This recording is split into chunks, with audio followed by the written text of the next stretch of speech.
गरीब माँ की दो गवार दो मॉडल बेटियों की ईद। आजमगढ़ नामक एक गांव में शाजिया नाम की एक गरीब माँ रहती थी, जिसकी चार बेटियां नूर, फातिमा, लीजा, शहनाज थी। चारों की उम्र 17 से 22 साल के बीच थी। रमजान का पाक महीना चल रहा था। ऐसे ही बड़ी बेटी नूर, फातिमा अपनी माँ के साथ नमाज पढ़ने के बाद कहती हैं, अम्मी जान, रमजान का आखिरी जुम्मा मुबारक हो। कुछ ही दिनों में हम ईद मनाएंगे। हाँ अम्मी जान, इस बार तो मैं ईदी के लिए बहुत बेताब हूँ। अम्मी, मुझे तो ईदी में एक दुपट्टा चाहिए हिजाब के लिए। मेरी बच्ची, तुम दोनों को भी रमजान का आखिरी जुम्मा मुबारक हो। चिंता मत करो, मैं पूरी कोशिश कर रही हूँ कि अपनी चारों बेटियों को अच्छे से ईदी दूँ। चारों के लिए कढ़ाई का दुपट्टा लाऊंगी। लेकिन वह दोनों कहाँ हैं, लीजा और शहनाज? रहने दीजिए अम्मी जान, वो दोनों यहाँ नहीं है। पास ही में कोई शूटिंग हो रही है तो देखने गई है। उन्हें ये भी ख्याल नहीं आया कि वह नमाज पढ़ लें। या अल्लाह, मेरी उन दोनों बेटियों को बुद्धि और बरकत दे। पता नहीं क्या दिमाग में फैशन का कीड़ा उपज गया है। कल ही मुझसे छोटे कपड़े और मॉडलिंग की बात कर रही थी और आज फिर से शूटिंग पर चली गई। गरीबी नहीं जा रही और उन्हें अमीरी के ख्वाब आ रहे हैं। अम्मी, वो छोटी है, अगर हम दोनों उसे प्यार से समझाएंगे तो वो समझ जाएंगी। खैर, रोजा है तो अच्छी बातें करते हैं। अम्मी जाना, परेशान मत होइए। हाँ बेटा, चलो मैं काम पर जाती हूँ। मजदूरी का समय हो रहा है, तुम दोनों घर पर ख्याल रखना। अम्मी, आप कब तक ऐसे हाल में काम करती रहेंगी? अब हम कर लेते हैं ना काम, आप घर पर रह जाइए। नहीं बेटा, मैं काम कर लेती हूँ। वैसे भी इफ्तारी का इंतजाम करना बाकी है तुम चारों के लिए। ऐसा कहकर शाजिया कुल्हाड़ी लेकर जंगल की ओर जाती है और मेहनत से लकड़ी काट कर लकड़ी वाले को बेचती है। साहब देखिए, मैं अच्छे पेड़ की लकड़ी छांट कर काट लाई हूँ, आपको पसंद आएगी। इससे तो बहुत अच्छा फर्नीचर बनेगा। ठीक है, लकड़ियाँ तो अच्छी हैं, लेकिन इतने से बात नहीं बनेगी। तुम्हें और लकड़ियाँ लानी होगी। मैं तुम्हें उसका 500 रुपए दूंगा। जी जी साहब, मैं रोज लकड़ी लेकर आऊंगी। या अल्लाह, आपका बहुत बहुत शुक्रिया। ये लो तुम्हारे पैसे। उन पैसों को लेकर शाजिया इफ्तारी का सामान खरीद लेती है। इसके बाद शाम को वो कुछ लकड़ियां काट कर घर पहुंचती है। वहीं दोनों मॉडल बेटियां लीजा और शहनाज आ जाती हैं, जिन्होंने छोटे कपड़े पहन रखे थे। ये देखकर शाजिया कहती है, या अल्लाह, ये तुम दोनों ने क्या हिमाकत कर रखी है, मुझे तो समझ नहीं आ रहा।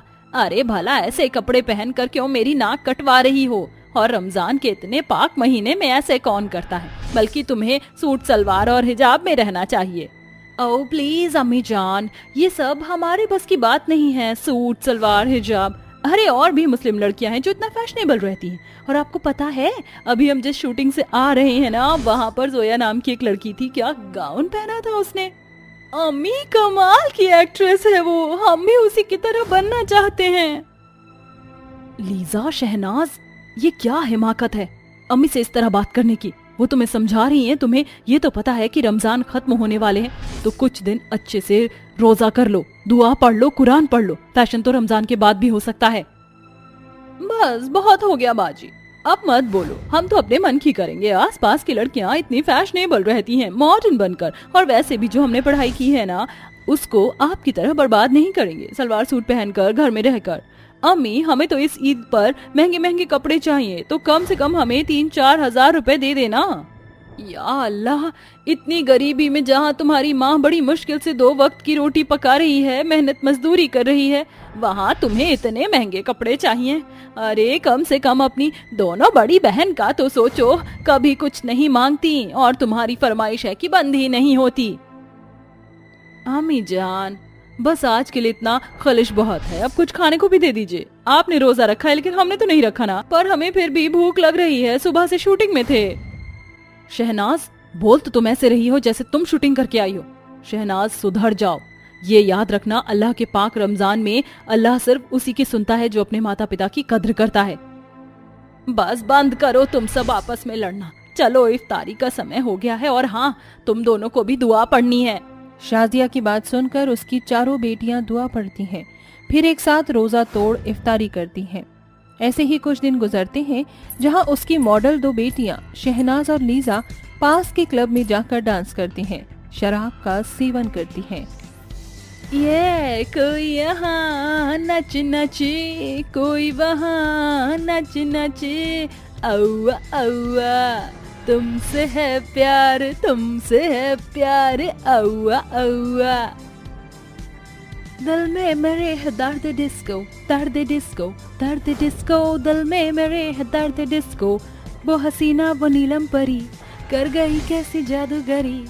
अच्छा है हमने रोजे नहीं रखे, वरना इतना मजा कैसे कर पाते। ये पार्टी क्लब डांस शूटिंग खाना, वही तो बहन। As I told you, you will enjoy it. इस तरह मॉडल बहनें न घर का कोई काम करती हैं, न अल्लाह की इबादत करती हैं, उल्टा अपनी बहन और अम्मी से बहस भी करती थीं। वहीं शाजिया की दोनों बड़ी बेटियां बहुत संस्कारी थीं, जो नियम से दिन की 5 नमाज पढ़ती थीं और दुआ पढ़ती थीं। वहीं शाजिया रोज लकड़ी काट कर दूर तक उठाकर ले जाती है, जहां से उसे कुछ चंद पैसे मिलते हैं, और वो अपनी बेटियों के साथ शाम को रोजा खोलती है। तो नूर कहती है, अम्मी जान मैं देख रही हूँ आप रोज लेट आती हैं, ऐसी क्या बात है। अपनी प्यारी बिटियाओं के लिए रमजान में नए कपड़े भी तो चाहिए ना, इसलिए इतनी मेहनत कर रही हूँ। कोई बात नहीं अम्मी, हमें कोई कपड़े नहीं चाहिए, आप इतनी मेहनत मत करिए कि रोजे में कमजोर पड़ जाएं। फातिमा, जिसके साथ अल्लाह होता है वो कमजोर भला कैसे पड़ सकता है, तुम मेरी फिक्र मत करो। मेहनत मजदूरी करके चंद पैसों से तो अपनी 4 बेटियों के लिए नया कपड़ा खरीद कर वो लाती है, और मशीन पर अपनी बूढ़ी आंखों से सूट बनाकर 4 दिन में तैयार करती है, और कहती है, या अल्लाह, आखिर मैंने थोड़े बहुत पैसे बचाकर उनके लिए ईद पर पहनने के लिए कपड़े तैयार कर ही लिए। ये मेरी बेटियों को बहुत पसंद आएगा। नूर, फातिमा देखो। अरे माँ, हमने आपसे मना किया था, फिर भी आप हमारे लिए कपड़ा ले आए, और इसे आपने इस कदर सिला है कि बहुत अच्छा लग रहा है। इसका मतलब अम्मी कल हम ये ईद पर पहनेंगे। हाँ बेटा, और शहनाज, लीजा, तुम दोनों कितना मेकअप करती रहोगी, और घर में तो ऐसे कपड़े मत पहना करो। ये देखो मैंने तुम्हारे कल के लिए क्या बनाया है। अपनी माँ की बात सुनकर जैसे ही दोनों अपने उन सूट को देखती हैं तो फेंक कर कहती हैं, OMG, छी क्या है अम्मी जान, कल के दिन ये गवार चीजें पहनना है क्या। अरे आपकी वो दोनों बेटियां गवार हैं, लेकिन हम दोनों मॉडल हैं। हमने कहा था ना आपसे, हमें 3-4 हजार रुपए दे दीजिए, हम कपड़े ले आएंगे, लेकिन आपको तो कुछ सुनना ही नहीं है। बस लीजा, शहनाज, बहुत हो गया तुम दोनों का। तुम्हें अम्मी का प्यार नजर नहीं आता इसमें? कितनी मेहनत से वो हमारे लिए ये कपड़ा लेकर आई हैं, इसके लिए उन्होंने इतने जतन किए, इतनी मेहनत की, और तुमने यूं ही फेंक दिया। तुमने अम्मी जान के साथ ये करके अच्छा नहीं किया। बाजी, आपको जो समझना समझिए, कल हम खुद अपने कपड़ों का इंतजाम कर लेंगे। ऐसा कहकर दोनों अपने कमरे में चली जाती हैं। अगले दिन खुशनुमा तरीके से माँ बेटियां नमाज पढ़ती हैं, तस्वीर करती हैं, मीठी सेवैयां बनाकर रखती हैं। अम्मी जान, ईद मुबारक आपको, अल्लाह आपको बरकत दे, आप बहुत अच्छी हैं अम्मी। तुम दोनों को भी अल्लाह बख्शे, और मेरी उन दोनों बेटी के भी अकल आ जाए। इस तरह वो अपने पड़ोसियों को भी ईद मुबारक करती हैं।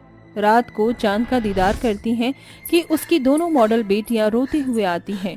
उनकी हालत कुछ दुर्लभ होती है, और अपनी माँ की गले लगकर कहती हैं, अम्मी जान, हमें मुआफ कर दीजिए, हमसे बहुत बड़ी गुस्ताखी हो गई। आपकी बात ना मानने का नतीजा और सजा मिल चुकी है। ये तुम दोनों की ऐसी हालत क्यों है? तुम्हारे कपड़े। अम्मी जान, काश हमने आपके दिए हुए कपड़े पहने होते तो हमारे साथ ये बदसलूकी ना होती। हम घर वापस लौट ही रहे थे कि मस्जिद के आगे कुछ छोरे लड़कों ने हमारा रास्ता रोका और हमें छेड़ा। देखा, अगर तुम अम्मी जान की बात मानती तो ऐसा नहीं होता। बाजी, हमने आपकी बात भी नहीं मानी, उल्टा बहस की, हमें माफ कर दीजिए। आओ कपड़े बदल लो, जिन लड़कों ने तुम्हारे साथ ये हिमाकत की है उन्हें तो अल्लाह सजा दे ही देगा। इस तरह दोनों मॉडल लड़कियों को अपनी गलती का पछतावा होता है, और वो अपनी माँ के दिए हुए सूट पहनकर उनके साथ अच्छे से चांद का दीदार कर खुशी खुशी ईद मनाती हैं।